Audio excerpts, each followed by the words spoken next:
Hey, what's going on everyone? Happy Thanksgiving. I hope you guys are doing well, and I hope that everyone is having a great day and a great Thanksgiving, and thank you for joining me here today for your daily dose of Star Wars. It really means a lot to me, guys.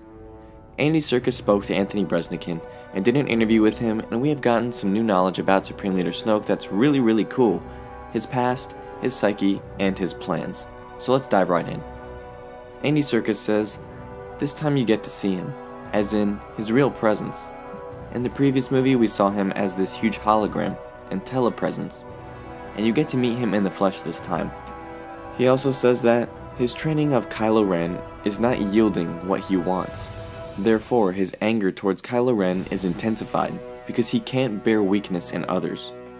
Part of the manipulation is goading him with Hux and playing them off against each other.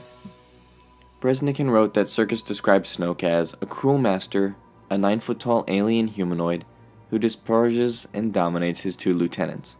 He's a predator who identifies weakness and exploits it, drawing the young and promising to hide his side with promises of power, then using and discarding his proteges when they are no longer of use.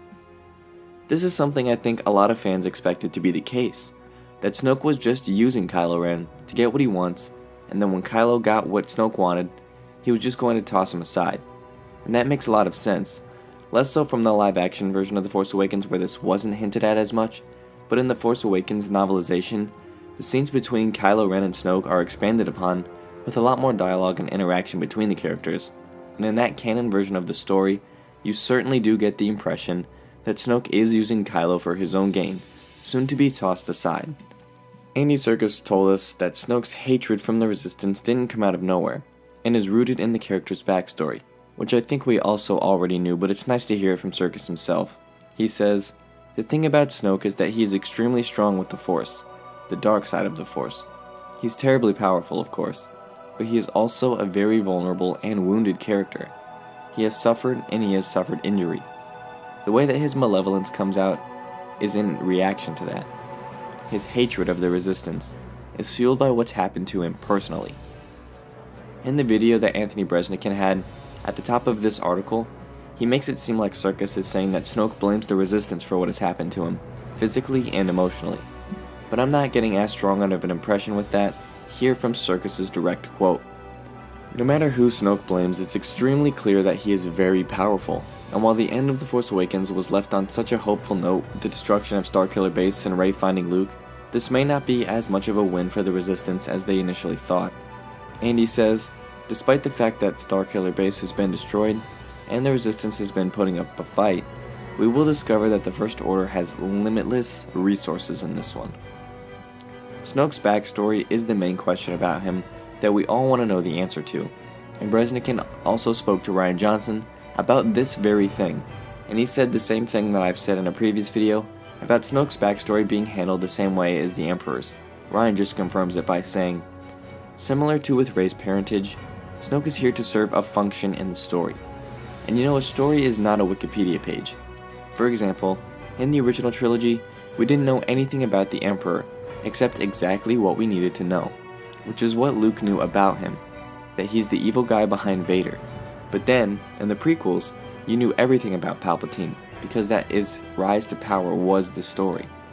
We'll learn exactly as much about Snoke as we need to, but the really exciting for me is we will see more of him, and Andy Serkis will get to do much more in this film than he did in the last one, and that guy is just a force of nature."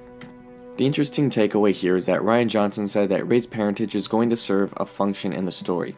And this is interesting for the fact that a couple months ago, Rian Johnson said that Rey's parents weren't important to the story and it wasn't something we needed to know. But it seems like the closer we get to the movie, the more important her lineage is going to be. Maybe Rian was just playing this close to the chest. Snoke blames the Resistance for what happens to him, and he's clearly been warped at some point in his past.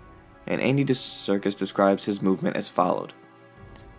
"His body is kind of twisted up, like a corkscrew, and so he has limited movement. His aggression and his anger is contained and restricted by that physicality." This is a great interview, and I think that this is the most information that Andy Serkis has ever given us on Snoke in a very long time. It's really making me more excited for the character, and I cannot wait to see more of him come December. That wraps things up for me here in this video. Happy Thanksgiving. I hope you guys enjoyed it. If you did, give this video a thumbs up and subscribe to the channel for more videos like this one. If you want more Star Wars Coffee, be sure to follow me on Facebook, Twitter, and Instagram at SWCoffeeYouTube. Thank you guys for watching. If you're a daily coffee drinker, feel free to hit that bell down there to receive a notification on your iOS or Android device the second a new video goes live. Thank you guys for watching. As always, keep loving Star Wars, and I'll catch you guys in the next one. Peace.